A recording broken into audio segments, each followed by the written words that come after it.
जोहार दोस्तों, मैं प्रेम पंकज आप सभी का एक बार फिर से स्वागत करता हूं मेरे यूट्यूब चैनल अफवाह झारखंड में। मैं हूं जामताड़ा वाले से। दोस्तों, आज का जो क्लास है वो फिर से छोटा नागपुर काश्तकारी अधिनियम 1908 के रिस्पेक्ट में है। ये हमारा जो जेपीएससी का पीटी का सिलेबस है उसमें मैंने बताया था कि टोटल 5 नंबर ऑफ क्वेश्चन आते हैं इससे, और उससे 2 मार्क्स होते हैं, यानी कि टोटल 10 मार्क्स के क्वेश्चन आपको यहाँ से मिल जाएंगे।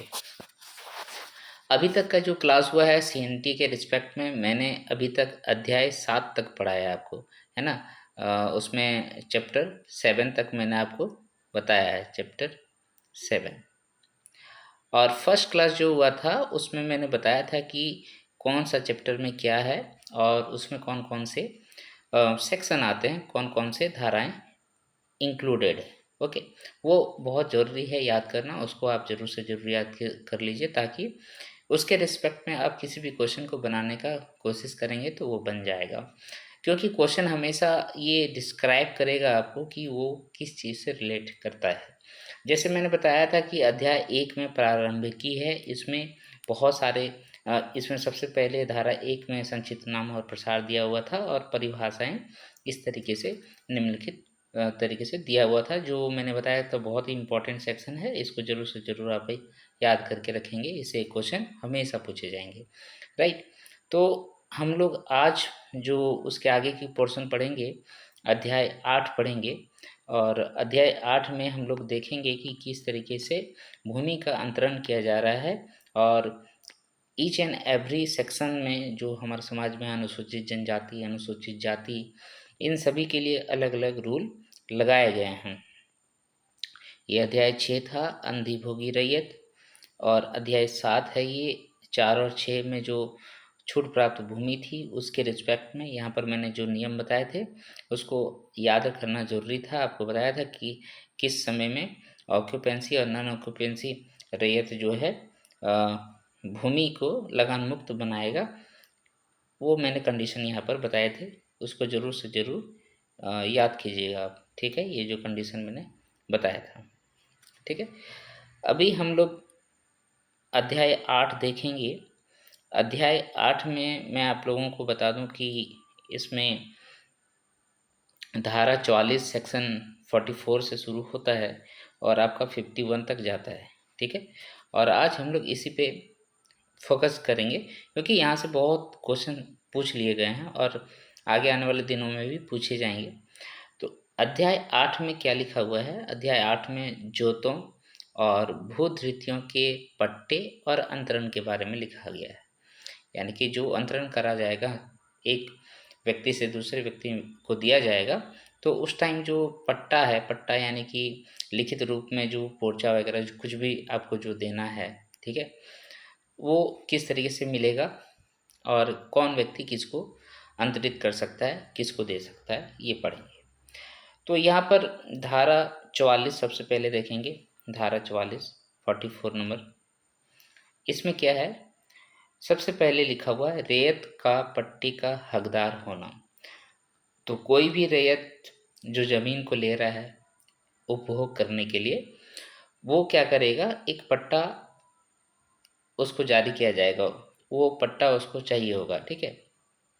पट्टा का मतलब क्या हो गया? पट्टा का सीधा सीधा मतलब हो गया, जिस भूमि का भाग उसको मिला है, मान लो कि पूरा बड़ा भूमि था, उसका ये भाग उसको मिला है, तो उस पट्टे में, उस कागजात में ये सभी लिखे रहेंगे कि इस बड़े भूभाग का कौन सा भाग इसको दिया गया है, कितना बड़ा एरिया है, ठीक है, और उसमें कितना लगान उसको देना है, और उसकी किस्तें क्या होगी, उपज के रूप में लगान दिए जाने की दशा में उपज का अनुपात क्या होगा, ये सभी चीज़ें उसमें लिखी होगी। पट्टे की कोई विशेष शर्त अगर है तो वो भी उसमें उल्लेख होगा। क्लियर है? समझ में आ गया? धारा 44 में क्या लिखा हुआ है? रैयत जो जमीन को लेता है, जिस जमीन के टुकड़े का उपभोग करने का प्रयास करेगा, उसका एक पट्टा मिलेगा, उसका एक लिखित रूप में मिलेगा, सारा विवरण उसमें होगा। उसके बाद आते हैं धारा 45। तो धारा 45 में क्या है? जब कोई भूस्वामी किसी काश्तकार को कोई पट्टा देगा तो भूस्वामी पट्टे की शर्तों के अनुरूप एक प्रतिलेख पाने का हकदार होगा। इसका सीधा सीधा मतलब ये हुआ, ये जो पट्टा आपने बनाया इसका एक जेरॉक्स कॉपी आज के डेट में कीजिए। ठीक है, क्या मैं लिख दिया, हाँ, तो उसमें आपको क्या करना है, एक जेरॉक्स कराना है और वो कॉपी उसको दे देना है, जिसको हम लोग प्रतिलिपि भी कहते हैं। ठीक है, तो ये प्रतिलेख भूस्वामी जो है उसको भी मिलना चाहिए। रैयत को अगर पट्टा दे रहे हैं तो रैयत के पास ही केवल कागज होगा, तो कभी भी वो धोखा दे सकता है। राइट, अब आते हैं धारा सेक्शन 46, जो कि बहुत इम्पोर्टेंट है, इससे बहुत बार क्वेश्चन आया है। तो इसके अलग अलग जो पॉइंट है उनसे क्वेश्चन पूछ लिया जाता है, तो इसको आप बहुत अच्छे से देखिएगा। मैं एक एक करके इसको क्लियर डिफाइन कर देता हूँ। तो धारा 46 में क्या लिखा हुआ है, रैयतों द्वारा अपने अधिकारों के अंतरण पर प्रतिबंध। तो कोई भी रैयत है वो अपने अधिकारों का जो अंतरण करेगा, यानी कि अपना भूमि का जो अंतरण करना चाहेगा, तो उसमें क्या क्या प्रतिबंध लगाया गया है वो जानना जरूरी है। और प्रतिबंध बहुत ज़रूरी है, नहीं तो सारे ज़मीन जो है, जो अनपढ़ गँवार व्यक्ति हैं वो पढ़े लिखे व्यक्ति आराम से ले लेगा। ठीक है, इसलिए प्रतिबंध लगाना जरूरी है। यहाँ देखिए, रैयतों द्वारा अपनी जोत या उसके किसी भाग पर अधिकार 5 वर्ष से अधिक अवधि के लिए विक्रय, दान या किसी अन्य संविदा द्वारा अंतरण नहीं किया जा सकता है। ठीक है, तो कोई भी रैयत है जो किसी भूमि पर अधिकार किया हुआ है, यानी कि किसी भूस्वामी से लिया गया है, तो इसके किसी भी भाग का, इसके जमीन के कोई भी टुकड़ा को ये 5 वर्ष से अधिक अवधि के लिए किसी को बेच नहीं सकता, किसी को दान में नहीं दे सकता, या फिर किसी और भी तरीका होगा, जैसे किसी ने उसको दिया है कि आप इस पे खेती बाड़ी कीजिए, कोई रैयत जो है, दर रैयत को समझ लीजिए। ठीक है, तो वो ऐसा 5 साल से अधिक अवधि के लिए नहीं कर सकता है। समझिए बात, कोई भी रैयत जो भूमि मिला है भूस्वामी से, उसको 5 वर्ष से अधिक अवधि के लिए किसी भी तरीके से अंतरण नहीं कर सकता है। ओके, नेक्स्ट पॉइंट है, कोई रैयत अपनी जोत या उसके किसी भाग को 7 वर्षों से कम किसी भी अवधि के लिए भूगत बंद बंधक कर सकता है। अब यहाँ भूगत बंद बंधक मैंने बताया था बहुत अच्छे तरीके से। ठीक है, तो एक भूगत बंद बंधक को अगर हम भूमि दे रहे हैं, जमीन दे रहे हैं, कोई रैयत है, वो रैयत एक भूगत बंद बंधक को जमीन दे रहा है। ठीक है, यानी कि उसको कह रहा है कि भाई आप इसमें खेती बाड़ी करो, पशुपालन करो, कुछ भी करो, जो भी करना है आप करो, लेकिन आपको हम 7 साल से ज़्यादा समयावधि के लिए ये चीज़ नहीं दे सकते हैं, 7 साल से कम वर्षों के लिए देंगे। ओके, तो पहला कंडीशन क्या था कि 5 वर्ष से अधिक अवधि के लिए किसी भी तरीके से रैयत विक्रय नहीं कर सकता, दान नहीं दे सकता, या किसी अन्य संविदा द्वारा अंतरण नहीं कर सकता है। लेकिन अगर भूगत बंद बंधक की बात आती है, तो भूगत बंद बंधक को वो 7 वर्ष से कम समय के लिए देगा। ओके, एक कंडीशन तो पहला है कि 5 वर्ष से अधिक नहीं होना चाहिए, 5 वर्ष मैक्सिमम दे सकता है। और दूसरा कंडीशन में देखा है, अगर भूगत बंद बंधक होता है तो उसको 7 वर्ष से कम अवधि के लिए भूगत बंद बंधक बना सकता है।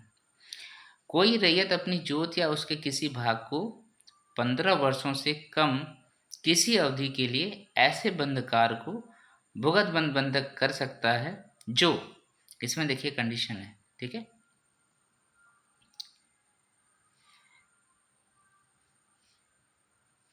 जो बिहार, उड़ीसा और उड़ीसा सहकारी समितियां अधिनियम 1935 के अधीन रजिस्ट्रीकृत किया हो।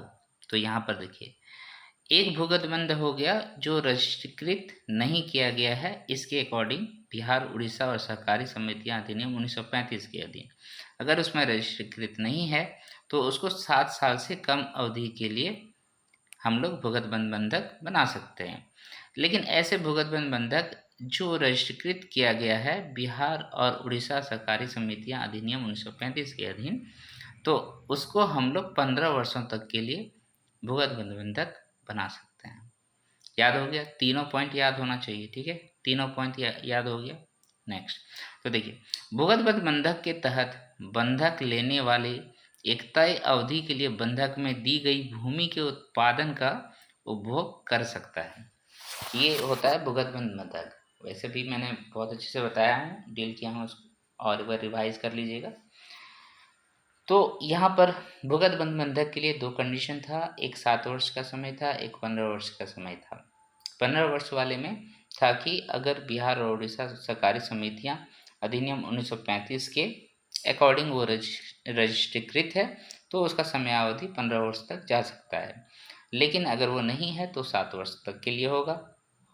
और अगर साधारण तरीके से जो भुगत बंधक नहीं है, उसमें अगर कोई रैयत किसी भूमि का भाग को किसी को देना चाहता है तो 5 वर्ष से अधिक समय के लिए नहीं दे सकता है।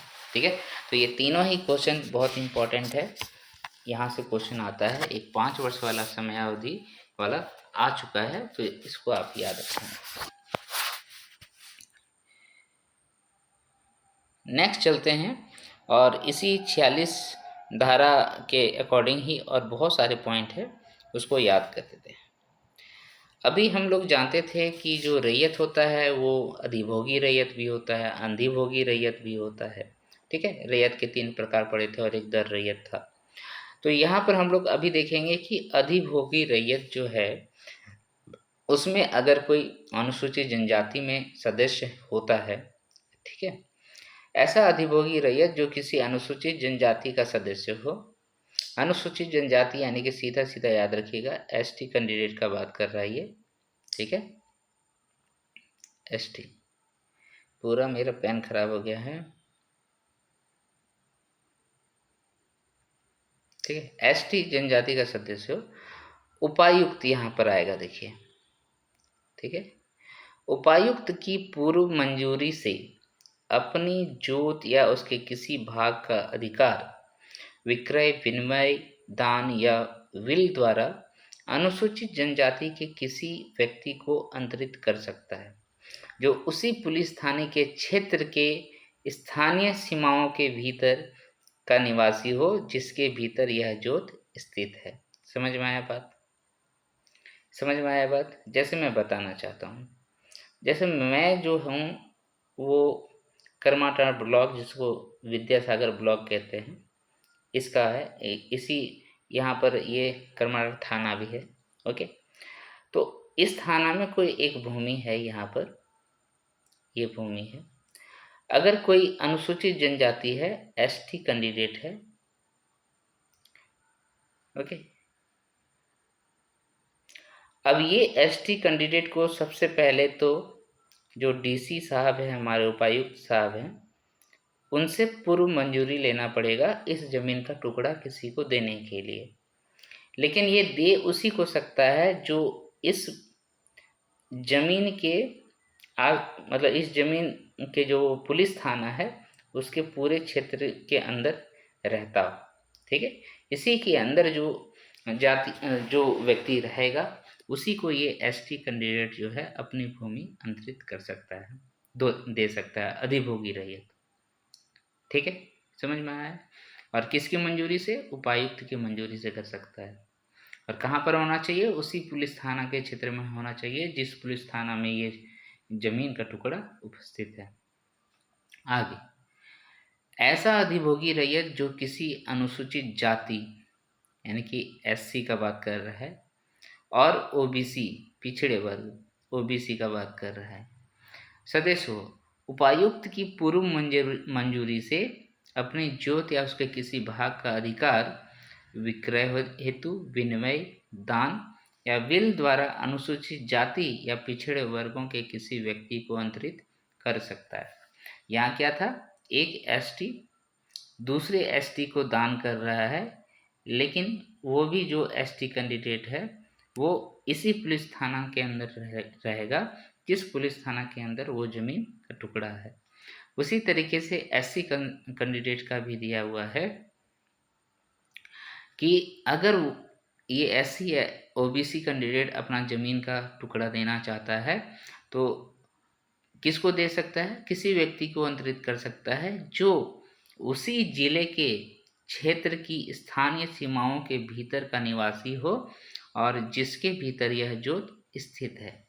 कहने का मतलब है, जैसे मैं जामताड़ा डिस्ट्रिक्ट में रहता हूँ, JMT, और अगर मैं ओबीसी कैंडिडेट हूँ, ओबीसी कैंडिडेट, अब मेरी ज़मीन का टुकड़ा यहीं पर है, इस तरीके से है, इस ज़मीन के टुकड़े को मैं अंतरित करना चाहता हूँ तो मैं किसी ओबीसी कैंडिडेट को ही ये ज़मीन दे सकता हूँ, है ना। और ये ओबीसी कैंडिडेट जामताड़ा जिला से बाहर नहीं होना चाहिए। मान लीजिए ये देवघर का है तो देवघर वाले को मैं नहीं दे सकता हूँ, देवघर वाले को मैं नहीं दे सकता हूँ। किसको दे सकता हूँ?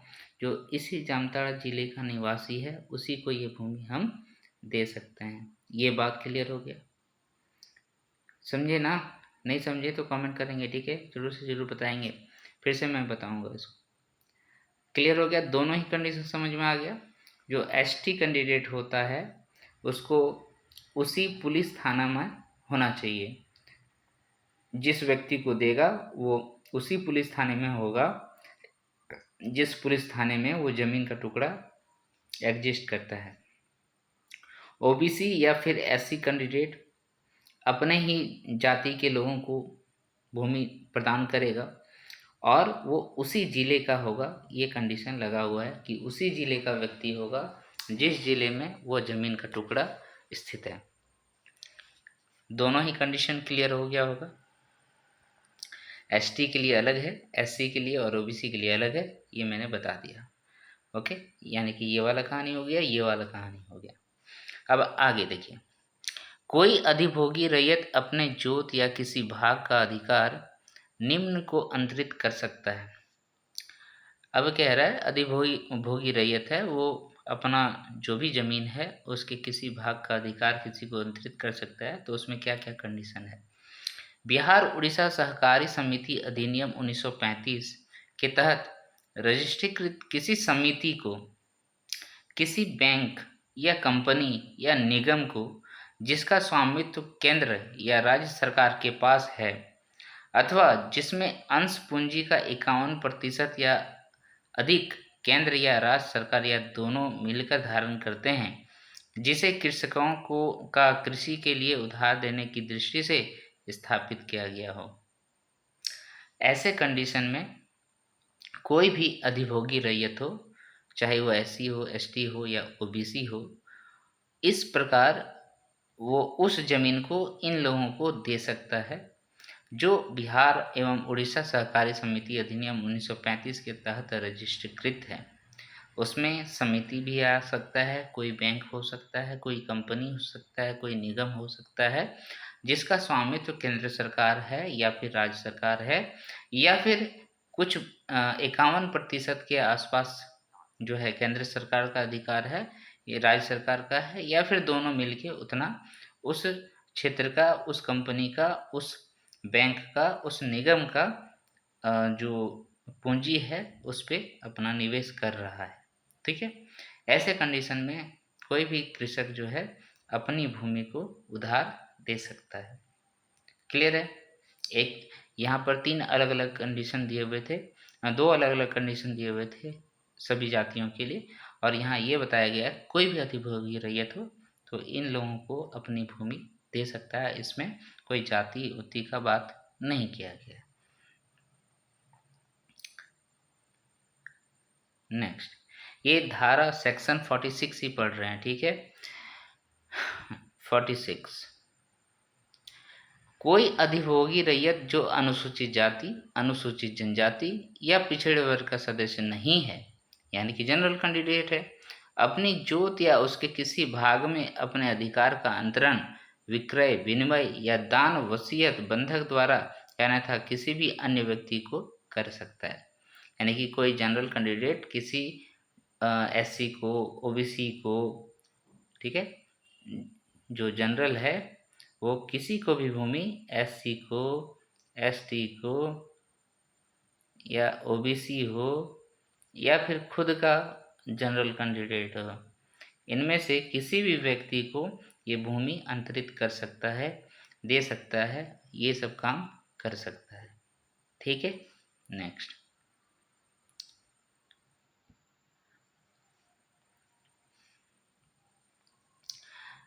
किसी जोत या उसके किसी भाग के संबंध में ऐसे वाद या मामले जिसको कहते हैं जिनमें एक पक्षकार अनुसूचित जनजाति का सदस्य है और दूसरा पक्षकार अनुसूचित जनजाति का सदस्य नहीं है, ऐसे वादों में उपायुक्त आवश्यक पक्षकार होगा। ठीक है, और ये धारा है 46 का 3 का क।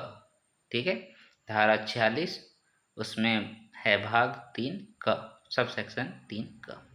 ठीक है, इसके अकॉर्डिंग क्या कह रहा है कि अगर एक किसी जमीन को लेकर कोई मामला चल रहा है और उसमें सपोज एक कैंडिडेट एससी है, दूसरा कैंडिडेट एसटी है।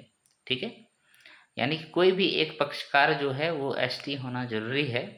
उस केस में अगर इस जमीन पे विवाद है तो उसका जो पक्षकार होगा, उसमें जो सुनवाई करेगा वो उपायुक्त होगा, ये कह रहा है। अगर यहाँ पर ओबीसी है, यहाँ पर जनरल है, ठीक है, लेकिन एक साइड का जो है आदमी एसटी है, तब की बात कह रहा है। ये कौन सा धारा में है? धारा 46 3 का क। यदि रैयत ने उपधारा 1 के खंड क, ठीक, के अधीन अपनी जोत या, यहाँ उपधारा जो है एक यहाँ पर दिया हुआ नहीं है, 3 का क दिया हुआ है, कह रहा है कि उसके किसी भाग के अपने अधिकार को किसी समयावधि के लिए अंतरित किया हो तो उस समयावधि की समाप्ति के 3 वर्षों के भीतर रैयत के आवेदन करने पर उपायुक्त किसी भी समय ऐसे जोत या भाग को उस रैयत के कब्जे में दे देगा। सॉरी, यहाँ जितने सारे कंडीशन दे रखा है, ठीक है, यही 46 का 1 होगा, 46 का 1 यही है। ठीक है, यहाँ पर जितने सारे कंडीशन दे रखे हैं। Okay, next. तो यहाँ क्या बताया कि मान लीजिए कि भूमि को अंतरित कर दिया गया है उपधारा 1 खंड क के अधीन कर दिया गया है। अब यहाँ क्या बोल रहा है कि जो रैयत है ना, तो कह रहा है कि वो जो समय है उसका समाप्त हो गया है ना, समाप्त हो गया है। समय समाप्त होने के बाद वो 3 वर्षों के भीतर रैयत के आवेदन करने पर उपायुक्त किसी भी समय ऐसे जोत या भाग को उस रैयत के कब्जे में दे देगा।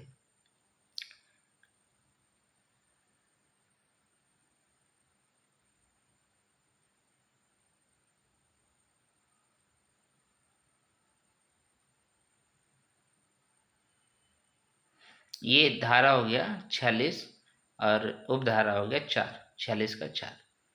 ठीक है,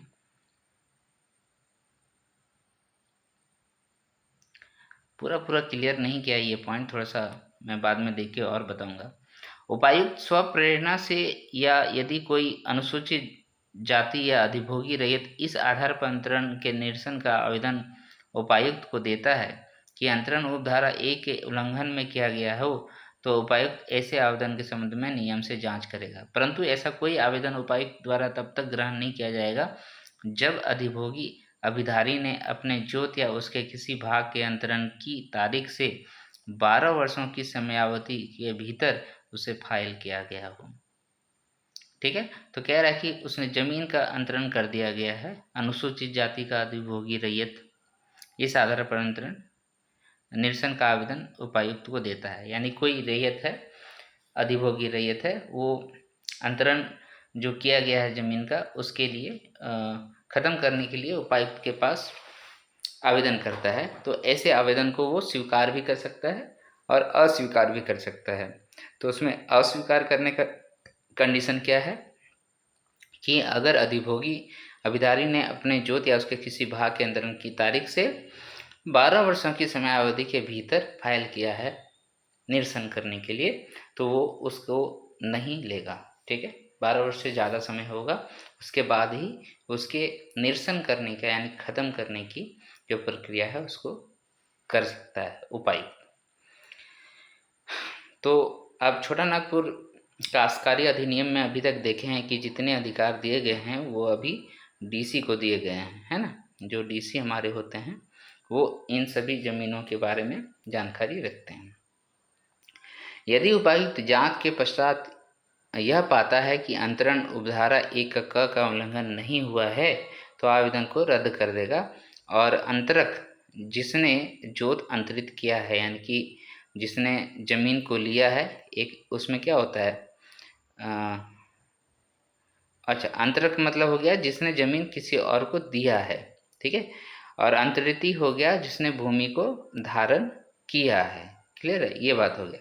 तो मामले के अनुसार खर्च का भुगतान करने हेतु आदेश देगा, ठीक है। यहाँ पर वो आवेदन को रद्द कर देगा अगर उपधारा 1 का उल्लंघन किया है, और फिर क्या करेगा, जो खर्च होगा वो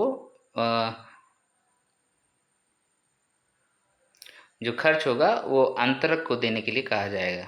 ये अंतरक ही उसको गलत तरीके से दिया है ना ज़मीन को, तो उस अंतरक को बोला जाएगा कि जितने भी खर्च हुआ है इस अंतरण में वो सारे खर्चे आप देंगे।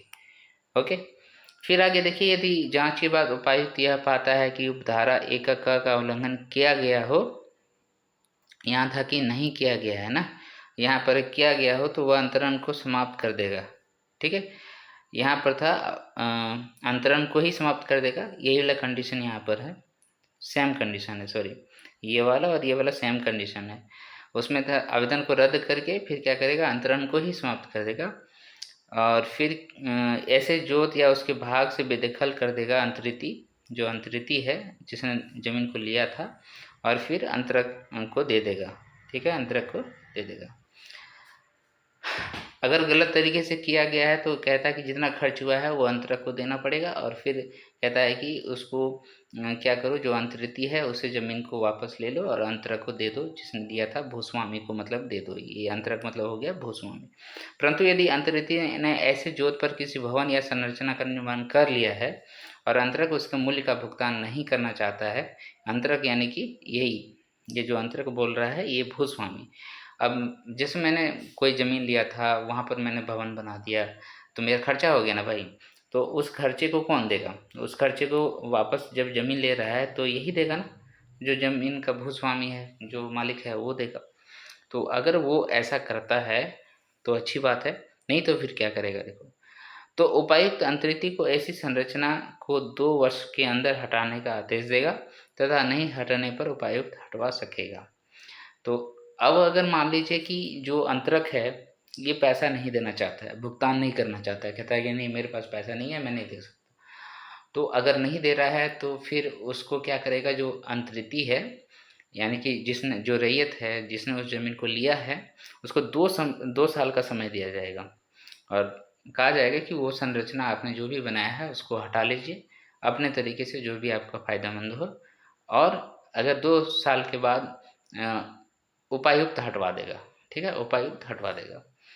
परंतु यदि उपायुक्त को यह समाधान हो जाए कि अंतरिति ने ऐसी जोत या उसके भाग पर संरचना का निर्माण छोटा नागपुर काश्तकारी संशोधन अधिनियम 1969 के आरंभ से पूर्व किया है, ठीक है, पूर्व किया है, यानी कि 1969 में एक संशोधन हुआ था CNT एक्ट में, उसके पूर्व अगर उसने संरचना किया है तो फिर क्या होगा, उपायुक्त उपधारा 1 क के उल्लंघन के बावजूद वह ऐसे अंतरण को उस दशा में विधि मान्य कर सकेगा और उसको यहाँ पर क्या कर रही है, मान्यता दे देगा, ठीक है। अगर ये संशोधन जो हुआ था 1969 में, उससे पहले अगर किया गया है तो ओके। और जब अंतरिति समतुल्य मूल्य की समीप की कोई वैकल्पिक जोत या भाग उपलब्ध करा देगा तो उपायुक्त द्वारा अभिधारित प्रतिकर का भुगतान कर दिया जाएगा। यह है धारा 40(4) का ग में, ठीक है। यानी कि कोई वैकल्पिक भूमि या जोत जो है वो अंतरिति को दिया जाएगा, पहले नहीं दिया जाता था, अब दिया जाएगा। अब आते हैं, ये हो गया धारा 46 का क, 4 का क, 3 का क, ये सभी आप याद रखेंगे, उसमें जितने सारे पॉइंट है उसको जरूर से जरूर याद रखिए। धारा सेक्शन 47 में क्या दिया है, न्यायालय के आदेश के अधीन रैयती अधिकार के विक्रय पर प्रतिबंध। न्यायालय का आदेश आएगा तो उसमें विक्रय पर प्रतिबंध किस तरीके से लगाया गया ये देखना है। किसी न्यायालय द्वारा किसी रैयत के जोत या उसके किसी भाग में अधिकार के विक्रय के लिए कोई आदेश पारित नहीं किया जाएगा। यानी कि न्यायालय के द्वारा इसमें कोई अधिकार नहीं दिया गया है किसी विभाग में विक्रय के लिए, वो उपायुक्त के पास ही है। परंतु निम्न स्थितियों में न्यायालय द्वारा जोत के अधिकार के विक्रय का आदेश पारित किया जा सकता है। वो कंडीशन क्या है? पहला है, जोत के संबंध में बकाया लगान की वसूली के लिए। अगर कोई रैयत उस जमीन का उपभोग कर रहा है लेकिन लगान नहीं चुकता आ रहा है, तो उस कंडीशन में वहाँ पर न्यायालय जो है अपना एक अधिकार स्थितियों के लिए एक आदेश पारित कर सकता है। किसी उधार या बैंक ऋण की वसूली के लिए, किसी बैंक में उसने उधार लिया है या फिर किसी अन्य तरीके से उधार लिया गया है, जो बहुत सारे सरकारी सिस्टम है, और वहाँ पर उसने लगान का भुगतान नहीं किया है, ऋण का भुगतान नहीं किया है, तो वैसे केसेस में भी न्यायालय आदेश जारी कर सकता है।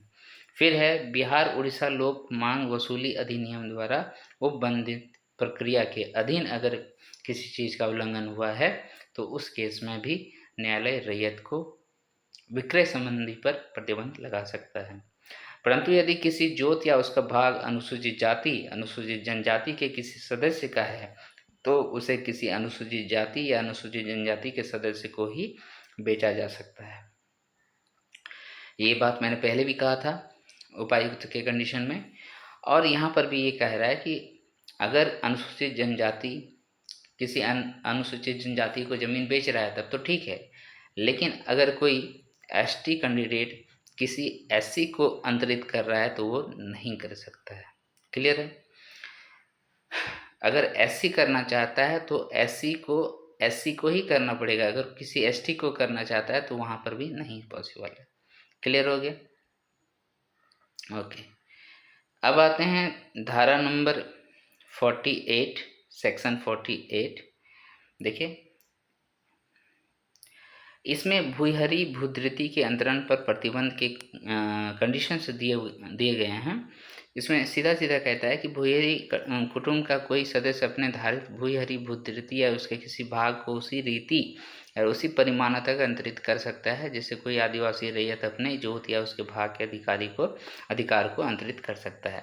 तो ये कंडीशन पूरा दिया है कि किसी एसटी कैंडिडेट के द्वारा जिस प्रकार से भूमि अंतरित की जाती है उसी तरीके से भूयहरी जो जमीनें हैं उसकी अंतरण की प्रक्रिया होगी। ओके, राज्य सरकार भूयहरी कुटुंब के किसी व्यक्ति को उसके भूधृति का विक्रय, दान, विनिमय या विल द्वारा अंतरित करने का नियम बना सकती है। ये पहले भी मैंने बताया था कि इसमें अगर कोई कानून बना सकता है तो राज्य सरकार बना सकता है। उपरोक्त रीतियों के अतिरिक्त अन्य किसी भी रीति द्वारा भूयहरी भूधृति का अंतरण नहीं किया जा सकता है। क्लियर हो गया ये बात? तो यहाँ पर आपको दोस्तों आज का क्लास में इतना ही जानना था। ठीक है, ये उसके बाद बहुत सारे हैं लेकिन वो इतना इम्पोर्टेंट नहीं है। एक 50 नंबर देख लेते हैं। तब तक आप मेरा वीडियो को ज़रूर से ज़रूर लाइक कर दीजिए, शेयर कीजिए, कमेंट कीजिए अगर आपको और कुछ भी चाहिए, और साथ ही साथ आप अगर यूट्यूब चैनल पे नए हैं तो उसको सब्सक्राइब कीजिए दोस्तों। ठीक है, भूस्वामी द्वारा भूधृति या जोत का अर्जन। ठीक है, भूस्वामी या भूधृति द्वारा भूधृति या जोत का अर्जन कैसे किया जाएगा? लैंडलॉर्ड किस तरीके से भूमि को वापस लेगा? धारा 46 और 47 में किसी बात के होते हुए उपायुक्त अगर भूस्वामी द्वारा आवेदन देने पर निम्न प्रयोजनों के लिए भूधृति के अर्जन की अनुमति प्रदान कर सकेगा। पहला चीज़ है खैराती, धार्मिक या शैक्षणिक प्रयोजनों के लिए, और दूसरा है राज्य सरकार द्वारा खनन के प्रयोजन के लिए। ठीक है, यहाँ पर देखिए लिखा था, वो याद रखिएगा, धारा 46-47 में किसी बात के होते हुए भी उपायुक्त भूस्वामी द्वारा आवेदन देने पर, यानी कि भूस्वामी आवेदन दे रहा है उपायुक्त को और वो भूमि को किसी भूधृति के अर्जन की अनुमति प्रदान करना चाहता है तो कैसे करेगा? अगर वो कंडीशन ऐसा है कि खैराती, धार्मिक या शैक्षणिक प्रयोजन के लिए, दूसरा है राज्य सरकार के खनन के प्रयोजन के लिए वो ऐसा कर सकता है। अच्छा, और यहाँ पर और 2 कंडीशन दिया है वो भी देख लिए। उपायुक्त अभी निश्चित भूमि के बाजार मूल्य के अतिरिक्त अर्जित हितों के धारक को बाजार मूल्य पर 20% की रकम अधिनिर्णित करेगा। ठीक है, बाजार का जो मूल्य है उसके 20% की रकम को अधिनिर्णित करेगा। यदि जोत के किसी भाग पर मंदिर, मस्जिद या पूजा के अन्य स्थान, पवित्र उपवन, कब्र या शमशान हो तो उपायुक्त भूमि के अर्जन को प्राधिकृत नहीं करेगा। अगर ये सब संरचना बना दिया है ना, तो उस भूमि का फिर से अर्जन नहीं कर सकता, कोई भी भूस्वामी वापस नहीं ले सकता है, ये कंडीशन दिया गया है। ठीक है, तो चलिए दोस्तों, आज का क्लास इतना ही रहेगा। मेरा यूट्यूब चैनल है अभुआ झारखंड जामताड़ा वाले। इस चैनल को आप ज़्यादा से ज़्यादा सब्सक्राइब करवाइए, अपने दोस्तों के बीच शेयर करवाइए, ताकि मैं ज़्यादा से ज़्यादा झारखंड के स्टूडेंट तक पहुंच सकूं और अपना जो फ्री ऑफ कॉस्ट में मैं झारखंड जी के पढ़ा रहा हूं उसका पूरा वो मज़ा ले सके और अपना एग्ज़ाम की तैयारी कर सके। चलिए मिलते हैं नेक्स्ट वीडियो में, तब तक के लिए जय हिंद, जोहार, जय झारखंड।